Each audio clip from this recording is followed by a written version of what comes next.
Buenas tardes y bienvenidos de nuevo a la tercera edición de las historias quirúrgicas.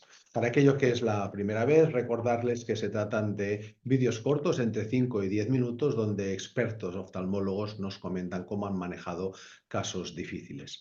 En el día de hoy contamos con el acompañamiento del director de las historias quirúrgicas, el doctor Carlos Mateo, socio fundador y especialista en cirugía vitroretiniana en Nimo Barcelona, Grupo Miranza.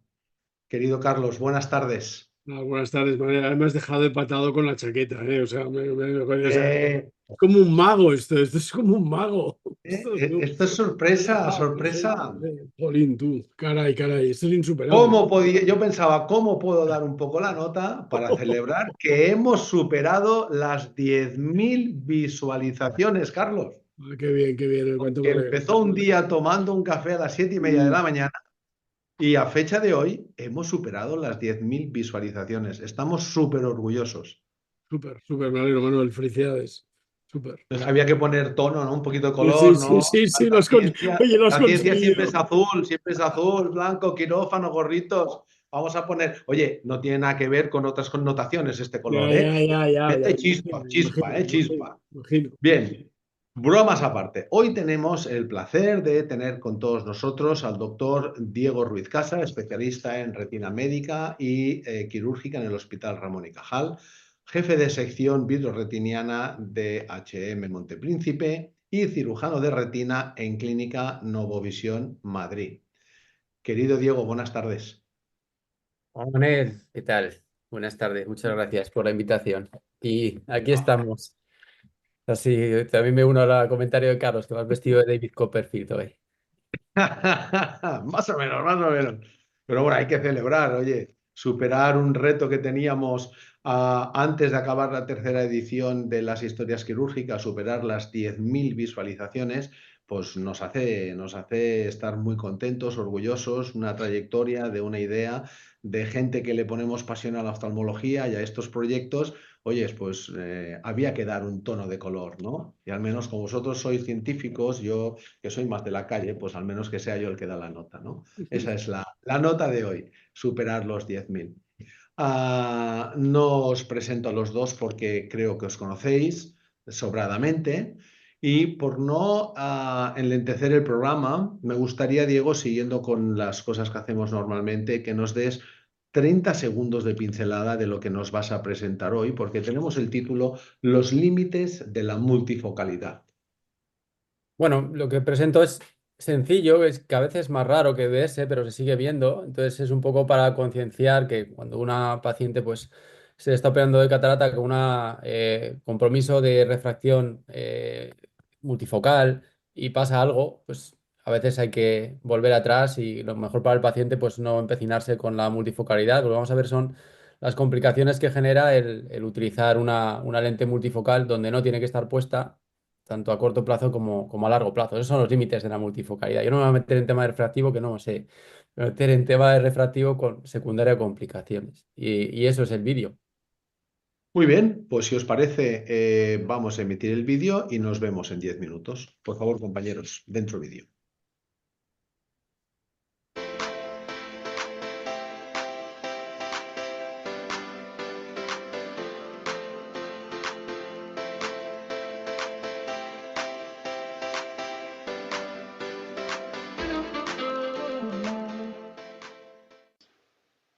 En estas historias vamos a hablar del uso abusivo de las lentes multifocales en sulcus. Son dos pacientes, vamos a ver este primer paciente que tenía una lente trifocal pensada para saco capsular implantada en el sulcus. El paciente tenía una visión muy pobre, pero el cirujano que lo operó insistía en que tenía que ver bien. Se ve claramente un desplazamiento inferior de la lente fuera del eje central y la agudeza visual del paciente era francamente mala, de 0.1 a 0.2. Así que en este primer caso lo que vamos a hacer primero es liberar la vitreorragia que hay encarcerada en las incisiones, tanto en la paracentesis como en la incisión principal. Coloco ganchos de iris para poder explorar correctamente el soporte capsular y las sinequias posteriores del iris a la cápsula y también los restos de vitrio. Realizo una vitrectomía central para evitar cualquier tracción a la hora de desplantar esta lente y exploro la posición de la lente. Vemos que es una lente de monobloque multifocal que vamos a cortar por la mitad para extraer. Una vez tenido el primer fragmento, lo sacamos por la incisión de 2,7 milímetros y el segundo fragmento viene a continuación. Voy a dar un punto en la incisión principal porque ahora voy a asegurarme de tener un buen soporte capsular. Hay sinequias en esta zona de la antigua paracentesis y el iris en el resto de las zonas es correcto, pero con un soporte capsular discretamente desplazado. Así que en primer lugar vamos a liberar estas sinequias posteriores, posiblemente también con algún resto de vitrio adherido en ellas. Lo hago con una aguja de 25 Gs, liberando completamente y soltando el iris de la cápsula. Después vamos a eliminar con el vitrectomo el resto de cortes que queda y de restos de vitrio en la zona para dejar una cápsula lo más limpia posible, preparada para implantar la lente que vamos a colocar en este caso, que va a ser una lente de 3 piezas en sulcus. En este caso es una lente MA60 de Alcon, que es importante estirar el primer áptico para dirigirlo correctamente al sulcus. Giramos el inyector 90 grados para que el primer áptico se coloque perfectamente en el sulcus y después vamos a desgirar completamente el inyector para que la lente no se nos quede al revés. Mientras giramos, inyectamos la lente. Y ahora, con la ayuda del rotador, vamos a colocar la lente sobre los restos capsulares. Como vamos a ver, la capsulorhexis está bastante desplazada. No es posible realizar la maniobra de gimbal, de abotonamiento, así que tras suturar la incisión y colocar la lente en la posición que parece más fácil, vamos a hacer una capsuloplastia. Quito la cápsula anterior en la zona en la cual está la presión de los ápticos para poder abotonarle y darle estabilidad a esta lente, que de otra manera pues podría generar un problema de UGH. Las lentes de 3 piezas en sulcus son bastante estables, pero en pacientes de ojo largo pueden ser inestables, así que si es posible siempre hay que intentar esta maniobra de gimbal, de abotonar la óptica bajo los restos capsulares, que es lo que estoy haciendo en este momento. Y esto nos permite tener una estabilidad de la lente muy correcta y evitar el síndrome de UGH en la mayor parte. Después voy a realizar una vitrectomía completa con indentación, quitando completamente los restos de vitrio y explorando bien la retina periférica, que en estos casos puede tener traumatismos y desgarros, y sobre todo eliminando el vitrio de la periferia, que muchas veces puede tener restos corticales o incluso restos nucleares. Ahora vamos a quitar los ganchos de iris y añadimos mióticos que van a cerrar perfectamente la pupila. Afortunadamente este paciente tuvo un muy buen resultado funcional, pasando a visiones de 20 de 20 con esta corrección. Y el siguiente caso va a ser un caso muy similar, un paciente que también llevaba bastante tiempo de evolución, 4 años en este caso en concreto, con una pupila corectópica en la parte superior debido a una mecha vítrea tremenda en la incisión principal. Con dilatación no se aprecia bien, pero sin dilatación la pupila estaba completamente desplazada en la parte superior. El paciente tenía una visión muy pobre, con una lente trifocal, que en este caso no tenía claro si estaba en sulcus o mitad sulcus o saco. Esa es la posición de la pupila en el caso de que no tuviera gotas de dilatación. Es un ojo con una potencia de lente muy alta, de 30 dioptrías, así que coloco la infusión a 3 milímetros y transilumino para asegurarme que la posición de la pasplana es correcta. Y ahora pues voy a quitar el vitrio anterior antes de quitar la lente para evitar cualquier tipo de tracción. Ahora hago vitrectomía central igualmente. Antes de retirar la lente hay que asegurar que no generemos ninguna tracción y ahí estoy segmentando esa mecha vítrea que hay hacia la incisión principal.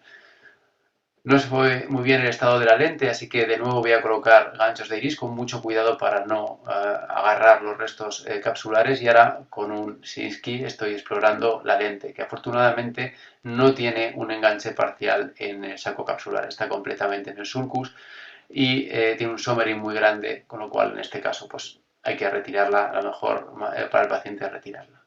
Antes de retirarla, pues hago una vitrectomía también periférica, quitando la mayor parte del vítreo, y mi sorpresa es que durante la vitrectomía me encuentro este anillo de tensión capsular que no está en el saco, sino que está en la pars plana. Se inyectó en la pars plana. Así que es algo que también pues tendré que quitar para evitar problemas en el ojo.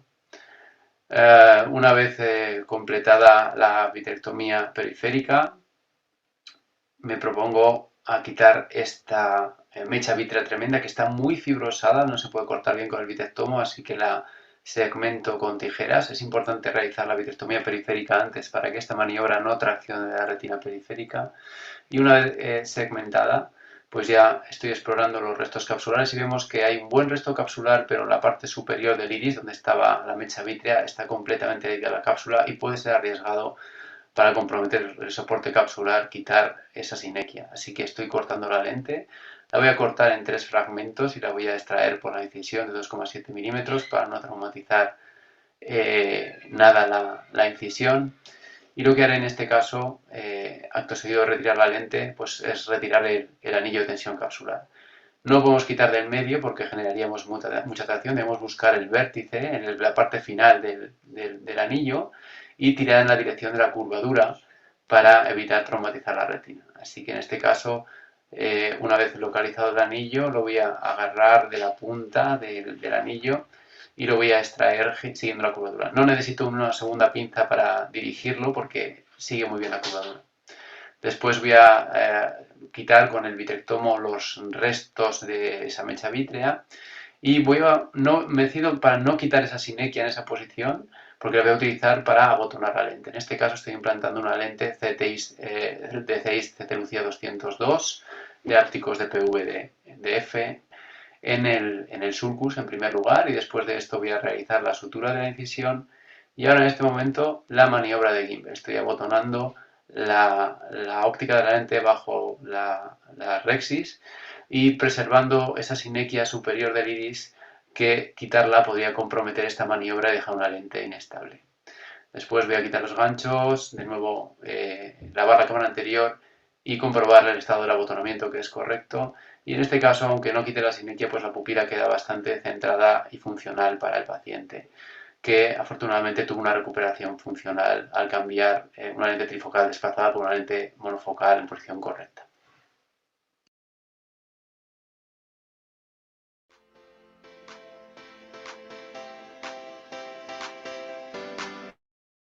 Muy bien, perfecto, fantástico vídeo, Diego. A todos ustedes tienen una historia, tienen un caso quirúrgico que quieren compartir, es muy fácil, es marketing@oftaltec.com. Repito, marketing@oftaltec.com. Mándenos su caso y será un placer analizarlo y contactar con usted para la próxima edición de las historias quirúrgicas. Diego, fantástico vídeo, pero antes de empezar las preguntas, permíteme que informemos a los oyentes de hoy, a la audiencia de hoy, de que pueden levantar la mano a través de Zoom y les daremos acceso, o tanto en vídeo como en audio, o si quieren pueden mandarnos un mensaje al chat que tenemos diseñado para el día de hoy. A partir de toda esta información empezamos con la primera pregunta que tenemos aquí ya. ¿Cuándo es posible colocar una lente multifocal fuera del saco capsular, Diego? Bueno, yo creo que nunca, sinceramente, porque no hay un modelo de 3 piezas ni nada que sea estable. Inicialmente bueno, las multifocales empezaron con modelo Restor, y el modelo inicial de Restor sí que venía en 3 piezas, lo cual te podía permitir dejarlo en sulcus. Pero claro, es una posición que para que la multifocalidad funcione bien tiene que estar muy centrada en el eje visual, con el reflejo de Purkinje de la córnea. Y a veces el problema que tenemos es que aunque estés utilizando una lente de áptico de 3 piezas, pues puede tener cierto movimiento. Quiero decir, no todas las lentes, no todas las lentes de 3 piezas tienen la misma resistencia mecánica de áptico a áptico, ni todos los sulcus son iguales. O sea, puede pasar que una lente de 3 piezas sea inestable en el sulcus si es un sulcus muy grande. Entonces, a mi manera de ver, yo creo que hay que abortar la opción de la trifocalidad en estos casos y utilizar una lente adecuada para implante en sulcus, generalmente de 3 piezas monofocal. No, porque no hay otras opciones, no tenemos otras opciones de poner unas lentes de rango extendido u otras opciones. Quizás sí que hay otras opciones, pero bueno, esa pregunta creo que viene luego. Muy bien. Otra que tenemos es ¿qué complicaciones puedo producir las lentes de saco en sulcus? Bueno, casi todas, ¿no? El problema que tienen es que una parte es el desplazamiento, que son móviles, porque aunque sean de tres, de monobloque C-loop y tengan un soporte de cierta rigidez, es una estructura muy, muy flexible, entonces se mueven mucho. Y la mayoría de ellas son hidrofóbicas y tienen un borde cuadrado. Y ese borde cuadrado con la periferia del iris roza mucho. Entonces, entre el movimiento que tienen, la falta de estabilidad, que no tienen el tamaño suficiente, ni la resistencia mecánica suficiente, ni el diseño adecuado, pues acaban rozando el iris y eso produce dispersión de pigmento, subida de tensión, produce una inflamación crónica y aparecen el edema macular puede ocurrir, también hemorragias, bueno, el síndrome de UGH que conocemos todos. Entonces, yo creo que el principal problema es ese, el problema derivado de la fricción que tienen. El sulcus no es del todo estable con las lentes monobloque. No quiero hablar ya incluso de los platos. Los platos son mucho más pequeños y son totalmente inestables en el saco capsular. Pero es que incluso las lentes de 3 piezas que utilizamos para sulcus pueden no ser estables. Porque tienes que tener en cuenta, tiene una distancia áptico-áptico de 13 milímetros, la mayoría. Hay algunas que tienen 12,5, esas son más inestables. Pero si te encuentras un ojo miope que tiene un eje vertical de 13,5, es una lente que se va a mover. Y eso a veces lo encontramos. Entonces, aunque tú utilices una lente adecuada para sulcus, que es una lente de 3 piezas, siempre, siempre hay que buscar abotonarla como sea. O sea, si tienes una cápsula grande, es imposible. Pero si tienes una cápsula pequeña, tienes que hacer una capsuloplastia, modelarla para enganchar la lente en la rexis y que no se te dé, y que no tengas movimiento. Siempre hay que intentar eso. Porque no estás seguro de la estabilidad que va a tener. Por supuesto, puedes jugar un poco con la distancia sulcus-sulcus. Entonces, el sulcus-sulcus horizontal es un poquito más pequeño que el sulcus-sulcus vertical. Entonces, si ves un ojo grande, puedes intentar colocarla en el eje horizontal para que tenga más estabilidad mecánica, pero generalmente tienden a rotar hacia el eje de menos resistencia. Ese es el principal problema. O sea, Muy bien. Diego, un momentito, has hablado de la abotonadura. Yo es que había utilizado mucho, había muchas insectomías y había utilizado mucho el sulcus con lentes de 3 piezas, como has enseñado tú.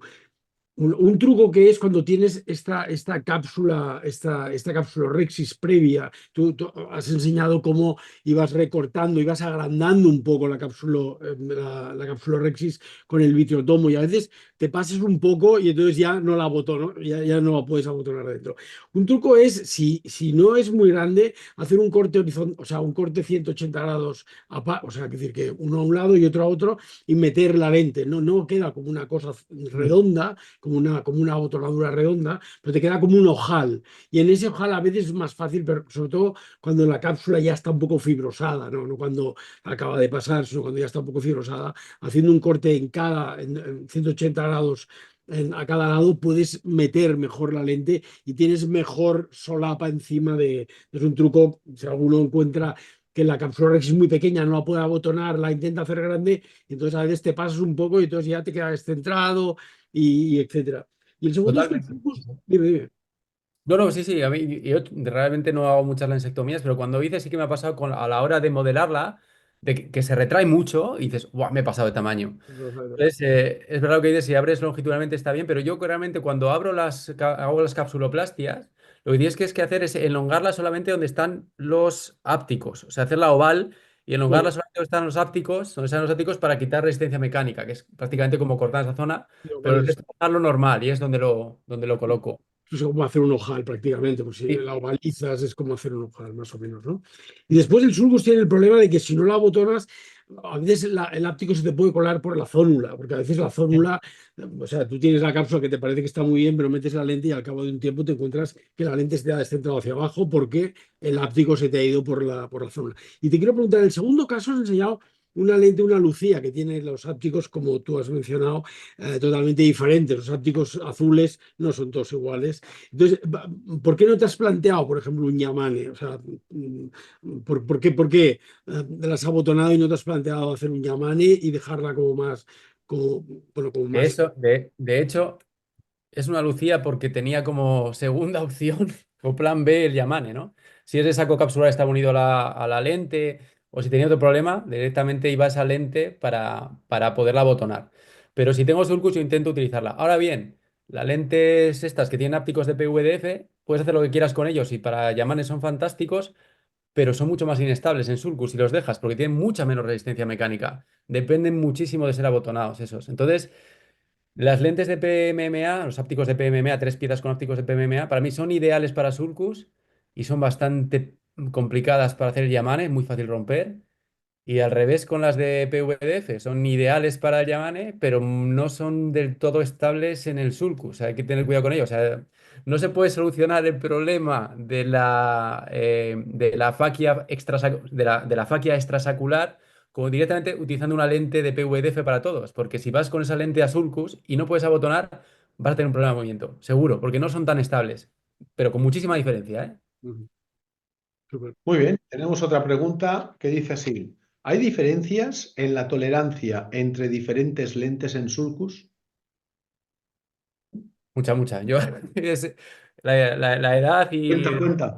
y el tiempo me ha hecho cambiar de opinión. Yo al principio era tremendamente talibán con el tema de si hay una lente en Sulcus que no es de 3 piezas, hay que quitarla. Y ahora no soy tanto. Porque es verdad que hay algunas lentes que son C-Loop monobloque que están en Sulcus, son hidrofílicas y no dan un problema. Tienen una buena resistencia mecánica, sujetan bien, no se mueven y no dan un problema. Yo lo he visto eso y me ha sorprendido.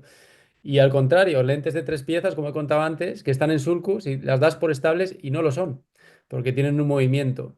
Entonces, depende mucho del diseño. Yo creo que el diseño del material hace la diferencia tremendamente. Entonces, si es una lente hidrofílica que tiene bordes redondeados y tiene una resistencia mecánica suficiente, digamos, de áptico a áptico 13 milímetros y no es súper blandita, puede ser muy estable en sulcus y puede no darte problemas. Y al revés, una lente de 3 piezas con ápticos flojos te puede dar problemas. O si tienes una lente de 3 piezas, nos pasó una época en el hospital, además, que estuvimos poniendo una lente de 3 piezas que nos trajeron como cambio, porque en ese momento se rompió el stock de la de la MA60. Y en vez de tener 13 milímetros de áptico áptico, tenía 12,5. Y yo creo que explantamos todas, porque se movía eso, como dicen en mi pueblo, más que un caramelo en la boca de un viejo. Y aquello daba unos UGHs tremendos. O sea, tuvimos que quitar todas, todas. Y eran de 3 piezas, ¿no? Entonces ya no soy tan talibán como eso, pero lógicamente hay que individualizar la lente que tienes y no sabría decirte exactamente modelos que se toleran bien, pero yo te digo que hay algunos en concreto que los puedes dejar y parece que no dan problemas, o al menos a corto plazo no dan problemas. Habrá que ver en el futuro. No sé, Carlos, qué opinan de ello, pero vamos, no hay una lente ideal.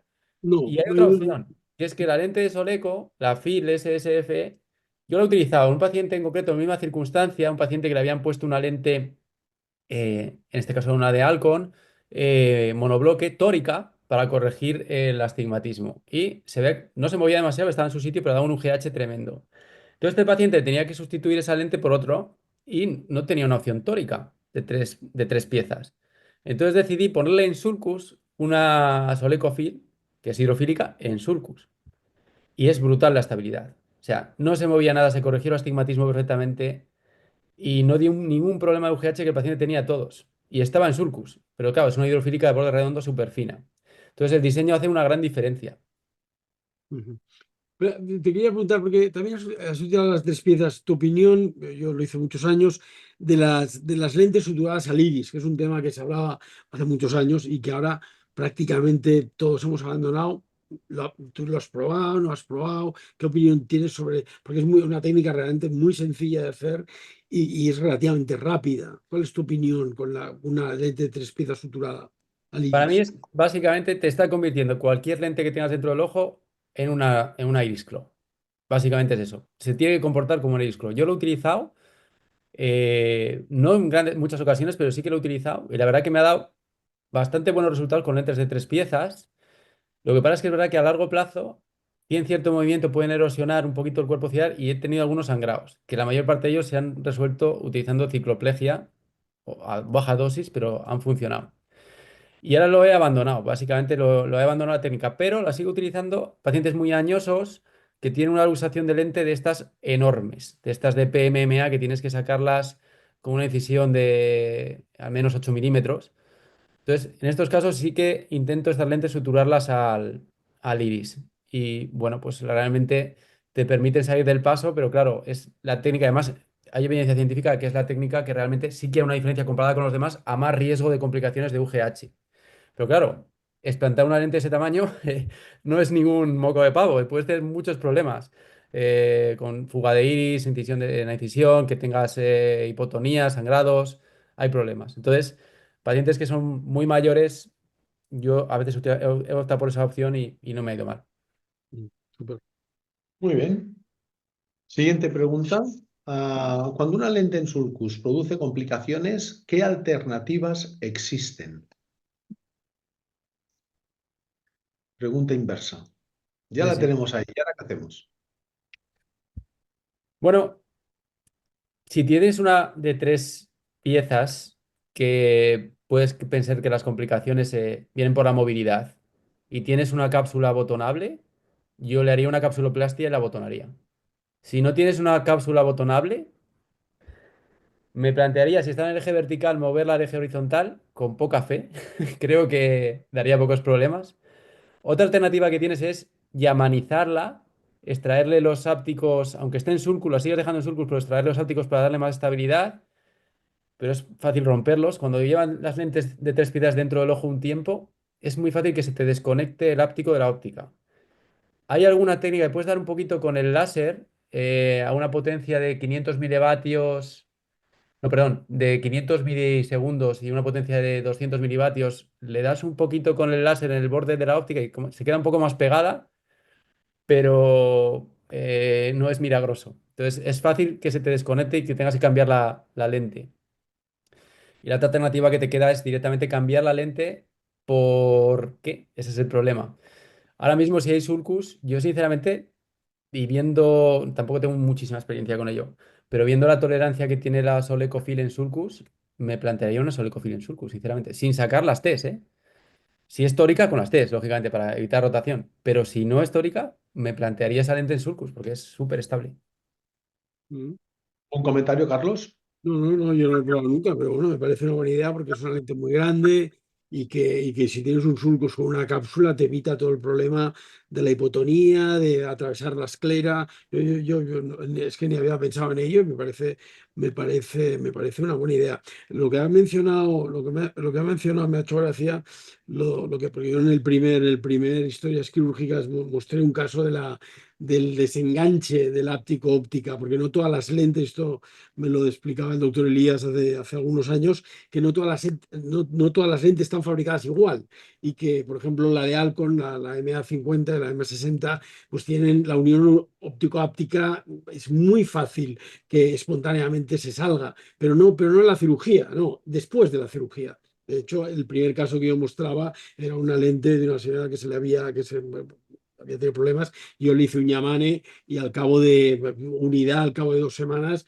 y al cabo de 4 semanas la lente se había soltado espontáneamente, ¿no? Entonces, las lentes que yo creo que son para la técnica de Yamane, yo creo que tendría que ser siempre las que tienen, como ha explicado Diego, los PDUF, estos ópticos que no son tan azules, son azules claros, que se distinguen muy bien, que son las lentes de Lucía, básicamente la que tenemos en España, también la lente de Santén, pero bueno, la que más se utiliza en España es la Lucía 602, creo que es. Pero todas las demás tienen riesgo de romperse, de distorsionarse, de cuando metes en las agujas se distorsiona el áptico, entonces te quedan tilting, te atrapa el iris. Yo creo que el Yamane es una técnica que la gente habla muy bien, yo voy a hacer un Yamane. Bueno, un Yamane está muy bien, pero no es tan sencillo y tiene sus historias, más complicaciones las que yo creo que Yamane describió en el artículo del Ophthalmology hace muchos años. Muy bien. Vamos con otra más. ¿Cómo evitar los restos vítreos en cámara anterior cuando se implanta una lente tras una rotura capsular posterior? Esto va para nota, ¿eh? Buena pregunta es esa, buena pregunta es esa. Mira, yo te lo voy a responder así, honestamente, como cirujano de cataratas, que también hago bastantes, y cirujano de retina. A ver, por limbo es muy difícil. Es muy difícil por limbo, porque es que, aunque pongas el instrumento, la infusión, por una parte, lógicamente tienes que hacer una cirugía biaxial y con incisiones cerradas para que sea todo estanco, pero el videotomo se tiene que meter muy, muy, muy hacia abajo en el hueco de la rotura para evitar el vitrio que te venga. Entonces, aún así es fácil tenerlo. Es muy fácil tenerlo porque en un momento tienes que salir y te va a venir de atrás otra vez más vitrio. Entonces, para mí la única manera es, o bien, que yo así lo planteo, yo si tengo una rotura posterior, intento hacer vitrectomía de atrás completa también porque pueden pasar tracciones, lo vas a solucionar todo y además hay papers que dicen que comparando roturas capsulares posteriores, solo hacer vitrectomía anterior, vitrectomía completa, muchas menos complicaciones a largo plazo, vitrectomía completa, muchas menos. Con lo cual, si puedes hacerlo, yo creo que es lo mejor. Si no puedes hacerlo, que es la mayor parte de las circunstancias, pues yo creo que lo ideal sería poner un trocar en la paz plana y poner infusión anterior y hacer una vitrectomía anterior por paz plana limitada. ¿Qué problemas hay con esto? Y hay muchos problemas. Pues que depende del faco que tengas, igual tienes un vitrectomo anterior que es una mierda, que es de 20 Gs, que no puedes entrar por un trocar de pas plana de 23 o de 25. Entonces, ahora mismo, no todas las compañías tienen la tecnología suficiente. Alcon, por ejemplo, tiene unos vitrectomos anteriores que son muy buenos, pero viene sin cánula, viene sin microcánula para hacer la vitrectomía anterior y deberían de venir. Entonces, a mi manera de ver, todas las compañías deberían tener un set de vitrectomía anterior que tuviera una infusión de cámara anterior, incluso con un infusor de cámara anterior para que te dejarte una mano libre si es posible, y hacer crunching de los trocitos de cristalinos que te quedan o de cortes contra el videctomo. Videctomos de 23 o 25G y que vinieran con una cánula y con una buena fluídica. Para mí eso es clave. Pero hay compañías que tienen 20 Gs y lógicamente meter eso por la pasplana puede ser más iatrogenia que solucionarte el problema. Sobre todo si el cirujano no está muy acostumbrado a trabajar por la pasplana o le da miedo. O no tienes en cuenta la longitud axial del ojo, porque hay ojos que no tienen pasplana prácticamente. ¿A qué distancia lo pongo? Pues depende. Si tienes un ojo con una distancia, con una longitud axial normal, a 3,5 va a estar correcto. Pero como tengas un ojo de una longitud axial menor de 20 milímetros o menos aún, a ver dónde lo metes. Porque igual entras a través de la retina. Entonces, a veces hay que transiluminar para saber dónde está. Entonces, yo creo que, sinceramente, para el cirujano de segmento anterior, lo más seguro es utilizar el limbo, sinceramente. Salvo que los nuevos sistemas que vienen ahora, unos sistemas de vitrectomía y de vitrectomía anterior y de FACO, vengan con unos vitrectomos anteriores competentes con una microcánula para entrar por la pasplana. Yo te Muy voy a decir, bien. déjame que diga yo mi consejo, porque yo lo llevo diciendo hace muchos años, para los cirujanos de segmento anterior, no para Diego, evidentemente. Pero yo lo que aconsejo es cuando se rompa la cápsula, uno, que no dejen lentes monobloque en sulcus, que Diego lo explica muy claro. Dos, que limpien la cámara anterior, que pongan triamcinolona si quieren, que limpien la cámara anterior. Y mi consejo es que pongan la lente. Mi consejo es que justo después envíen al paciente a un cirujano de vitrorretina. No intenten meterse muy detrás del plano de la cápsula ni del plano del iris, que limpien bien la parte más anterior y que coloquen la lente en sulcus, cierren el ojo y no trasten más. Y a partir de entonces que lo envíen a un cirujano por lo posterior que debe atender a este paciente lo más pronto posible de cara a quitar los restos inflamatorios que le va a quedar en la parte del resto de cristalino, etcétera. Yo no aconsejo, de verdad, hacer una vitrectomía es muy fácil, pero cuando llevas muchos años. Entonces, no es tan fácil hacer una vitrectomía, como dice Diego, completa o amplia. Vamos a llamarle amplia porque completa, ya sabes, Diego, que yo con esa palabra yo no me caso muy bien porque no existe, ¿no? La vitrectomía completa no existe. Pero un cirujano de vitrorretina está acostumbrado a explorar la periferia, a ver cosas que el cirujano de segmento anterior que no sabe ver porque no está entrenado para ello. Sabe buscarte la lente ideal, pero no está entrenado para ver la periferia y para hacer una buena vitrectomía. Entonces, para mí, mi consejo es limpiar la cámara anterior, quitar el vitrio de la rotura capsular.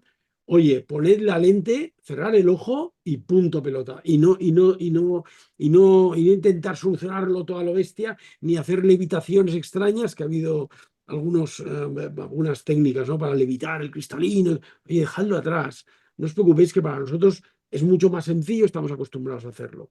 Por lo tanto, para mí, y después me evitas a mí tener que volver a abrir la cámara anterior a poner la lente. Entonces, pon la lente de 3 piezas y luego ya olvídate de la parte posterior. Ese es mi consejo para. Muy bien. Yo me Vamos a refería la sobre todo a última hacer pregunta. bilectomía por cánulas, pero estoy totalmente de acuerdo. Y te voy a hacer una pregunta a ti, Carlos. Mm.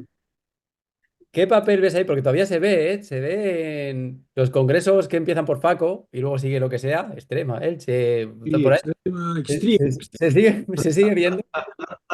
¿Tú crees que todavía existe y es acorde a la Lex Artis ad hoc hacer una conversión a una extracapsular?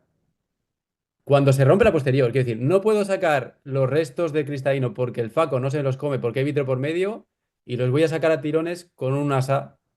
No, Se hombre, sigue no. viendo. Quiero decir, ya No, sabes lo que sí. te quiero decir. Mi manera de ver es que hay que convertirlo a una lesectomía vitrectomía, que es la conversión que hay que hacer. Absolutamente, absolutamente. O sea, yo creo que todas esas levitaciones, esas asas que se utilizaban antes, eso de que, bueno, sale esto, pero yo he visto a grandes cirujanos, y no voy a decir nombres, he visto a grandes cirujanos coger una lente de artisán y sacarla a pelo y ver cómo sale el vitrio detrás y no me pasó nada, ¿no? Entonces, hostia, el vitrio tiene, o sea, puedes tener suerte una vez y dos, pero a la tercera la pringas y la pringa el pobre ojo del paciente. Entonces, yo... Oye, todo lo que sea manipular más allá de la superficie de la cápsula posterior, yo limpiaría bien y lo dejaría cirujano segmento posterior y que haga una vitectomía completa y saque el cristalino por donde pueda, dependiendo de la dureza y del aparato que tenga que utilizar. Pero yo ahí sí que ni extrema ni extreme. Eso le llamo yo arriesgada, más que extreme. Pero bueno. Bueno, vamos a ir con vuestro permiso, a la última pregunta de hoy, que dice así: ¿qué opciones existen si no hay soporte en sulcus para implante de lente? Demasiadas, demasiadas hay, demasiadas hay. Si vamos de atrás adelante y bien, y bueno, realmente ahora en el mundo, la técnica más utilizada hasta hace muy poquitos años, uno o dos, ha sido aún la lente de cámara anterior, ¿eh? Ha sido. Ahora ahora es la Artisan, las lentes de Iris Claw. A mi manera de ver, yo personalmente son técnicas que abandoné hace mucho tiempo porque uno requiere hacer incisiones grandes y otro pues se basa en la sustentación del iris con los problemas que da de inflamación y tal. Entonces, yo ahora mismo las únicas alternativas que me planteo son de fijación escleral. Y sí que hay opciones, hay muchas opciones también. Entonces, tienes la opción de fijar ápticos de PMMA o PVDF en la esclera utilizando pues el Yamane o la técnica de Agarwal si quieres, que son parecidas. Una tiene menos riesgo de dañar los ápticos, pero es más engorrosa, y la otra mucho más fácil, más rápido, pero más fácil dañar los ápticos. Tienes las opciones de fijar lentes con suturas de Gore-Tex o bien con la técnica del Canabrava, que era esto de chamuscar los ápticos, pues da mucho juego, sinceramente da mucho juego. O tienes la opción de utilizar lentes diseñadas directamente para fijación en la esclera. Entonces, las lentes, la Soleco Fill, la Soleco Tau que vendrá ahora en breve hidrofóbica, pues para mí creo que son la mejor opción por estabilidad que tienen, ¿eh? Pero cualquiera de estas opciones es buena y hay que individualizar el paciente también. O sea, si tienes ya algo dentro del ojo, pues igual lo puedes reutilizar, ¿no? Si tienes una lente de 3 piezas, la puedes intentar fijar en Yamane. Si tienes una lente de plato con 4 loops, pues una lente ideal para... yo sé que Carlos la sutura con Gore-Tex, yo personalmente prefiero hacer hacerle un Canabrava doble porque es como más facilito de poner. Luego quedan las bolitas subconjuntivales que no hacen mucha gracia, pero claro, tampoco el Gore-Tex también hay que meterlo dentro del ojo y es un nudo gordo que tiene cierto riesgo de hipotonía, cada cosa tiene sus pros y sus contras. Pero todas las técnicas de fijación escleral actuales son técnicas que cuando les coges el punto, pues son muy, muy fiables, quiero decir. El problema es que hay unas más predecibles que otras. Entonces, cualquier fijación en 4 puntos o en una lente grande como es la lente de Soleco o las fijaciones tipo Canabrava o sutura en 4 puntos son muy estables y te evitan la captura del iris y el tilting. Mientras que el Yamane, que es muy rápido, muy eficaz, sigue teniendo el problema ese del tilting y de la captura de la pupila y la impredecibilidad que hay para generar los túneles, porque si haces poco túnel y entras muy rápido, pero haces poco túnel, pero ahí eso se te puede intruir, extruir, dar problemas. Y si haces mucho túnel, pues lo puedes romper por dentro, ya es más impredecible dónde entra la lente y puedes tener más tilting. O sea, es muy, muy difícil de decir, la voy a dejar perfecta. Mientras que con las de suturas, pues la puedes ajustar muy bien, o con la Soleco, pues siempre queda muy bien estable. Entonces, yo voy tirando más a que aunque me cueste un poco más de tiempo la cirugía, pues que no tener sorpresas posoperatorias y tener una lente estable posoperatoria sin tilting ni nada así. Muy bien, pues muchísimas gracias por la participación, Diego. Hoy nos hemos pasado 10 minutos, hoy que venía yo ya para la fiesta que vamos a Por tu hacer clase, aquí gracias en por el estar. plató Hemos de alargado Hostalde, para ti. porque la verdad, superar 10.000 es un reto que no nos lo habíamos planteado nunca. O sea que Pero hoy eso no te convierte en vamos youtuber tarde, pero famoso ni bueno, nada aquí así, está. ¿eh? Con ¿Eh? menos de 1 millón no te conviertes en youtuber. O sea, no te Bueno, veo, bueno, ya veremos a ver, no no me te des veo ideas, refugiado en Andorra aún, ¿no? ya tengo yo bastantes ideas en la cabeza. Bromas aparte, Diego, un placer tenerte con nosotros como siempre. Carlos, lo mismo. Vosotros habéis sido partícipes de las historias en la primera y segunda edición. Nos habéis ayudado mucho en este proyecto. Hemos superado